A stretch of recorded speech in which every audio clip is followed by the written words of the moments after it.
안녕하세요. 김콜배입니다. 오늘 개봉한 영화 브로큰을 보고 왔습니다. 지극히 개인적인 감상평 들려드릴게요. 열린 마음으로 좀 시청해 주시면 감사하겠습니다. 들어가 보겠습니다.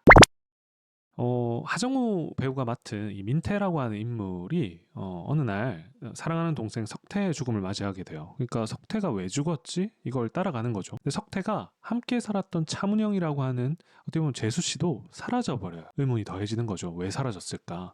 왜 죽었지? 이걸 따라가는 게 주된 내용입니다. 어떻게 보면 동생의 죽음, 의문의 죽음을 파헤쳐가면서 그거 죽음에 관여했던 사람들에게 복수를 해 나가는 게 이 영화의 주된 골자인 거죠. 근데 중간에 한 인물이 또 등장을 합니다. 호령이라고 하는 베스트셀러 작가 김남길 배우가 역할을 맡았던 이 호령이라는 인물이 등장을 하는데 신기하게 이 호령이 베스트셀러 작가로 등단하게 해주었던 이 작품, 그 야행이라는 작품에 동생의 죽음을 미리 예견하는 듯한 내용이 확 들어가 있는 거예요. 그러니까 이 인물은 어떻게 해서 이 동생의 죽음을 이렇게 비슷하게 알게 되었을까? 근데 그 소설에 차문영을 암시하는 듯한 인물이 거의 비슷하게 등장하네? 이 둘 사이의 관계는 뭐야?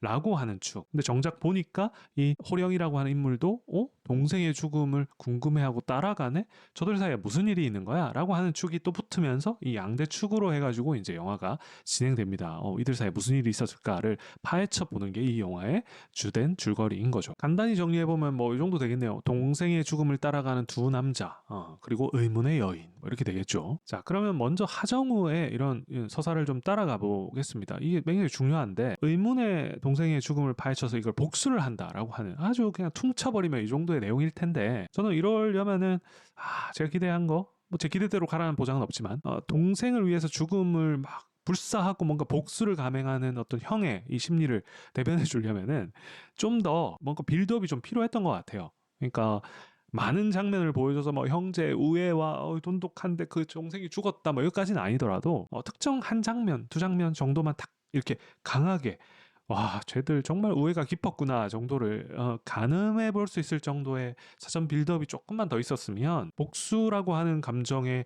광대 또 동참해서 복수가 이루어지길 그리고 복수가 되었을 때 통쾌함을 느낄 것 같거든요. 근데 상대적으로 그게 좀 덜하다 보니까 저는 개인적으로 오히려 나중에 악당들이 되게 좀 안쓰러워 보였어요.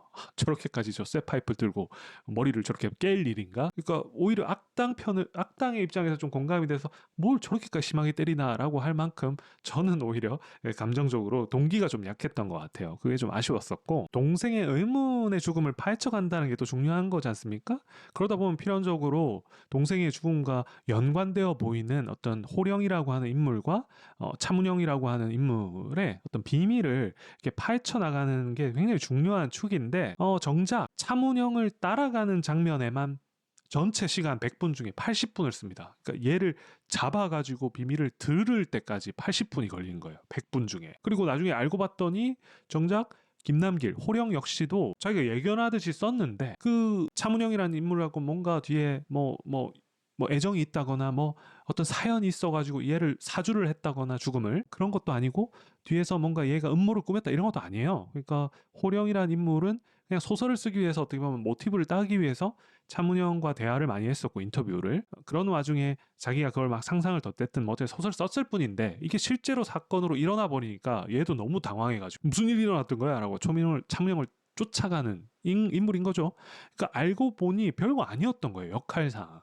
그러다 보니까 미스테리가 별게 아니네 라고 하는 게 80분 영화의 80%까지 된 상황에서 이게 밝혀져 버리니까 굉장히 저도 힘이 좀 석 빠져버리더라고요. 이게 미스테리인 줄 알았으나 그래 미스테리 맞지. 왜냐 누가 죽였는지 밝혀내는 거니까. 근데 그 좋은 모티브 소설에 이게 다 써있네 라고 하는 걸 앞에 턱 깔았었는데 아니네 별거에 뭐 이렇게 돼버리니까 축이 하나가 무너지는 이게 허무함이 좀 들더라고요.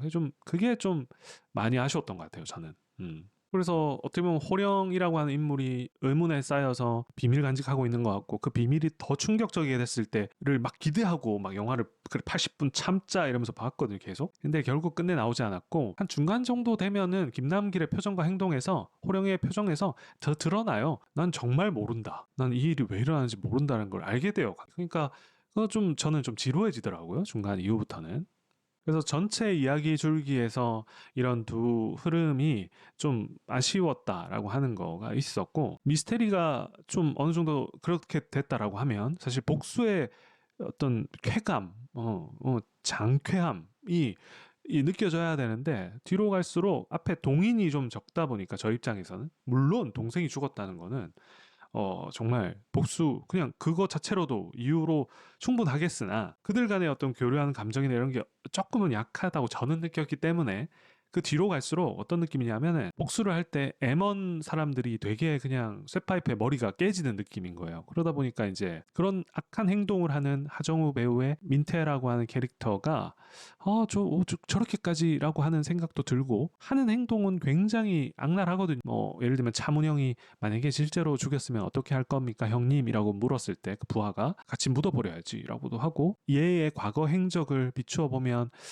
부하들이 나타만 나도 덜덜 떠는 걸 보면 마치 해바라기의 그 김래원 같이 과거에 악랄했을 것 같고 경찰을 막 삽으로 팬다거나 이런 건 굉장히 악랄한데 하정우 배우가 머리를 이렇게 내리고 나와서 그런지 굉장히 착해 보이는 거예요. 이 또 좀 안 맞는 거지. 행동은 막 엄청 악랄한데 그리고 다 죽이겠다고 하고 하는데 안 악랄해 보이는 느낌도 좀 들어서 캐릭터를 막 온전히 몰입하는 것도 조금은 방해가 됐던 것 같아요. 그래서 이 모든 좀 부조화가 마지막 복수 씬으로 갔을 때에 뭔가 장쾌함으로 터지는 게 아니라 저 또 왜 검은 양복을 저렇게 입고 또 와가지고 또 어디서 본 거 있어가지고 이렇게 장면을 또 연출하나 그리고 그 부하를 하나하나 처단해서 들어갈 때도 뭔가 정만식 배우 특유의 그 포스는 굉장하지 않습니까? 이분의 진짜 대사 하나 뱉을 때 그 표정이라든지 근데 그게 무색할 만큼 조금 뭐 왜 저렇게까지 좀 멋을 내나 뭐 이런 좀 느낌이 좀 들어서 또 좀 안타까웠습니다. 네.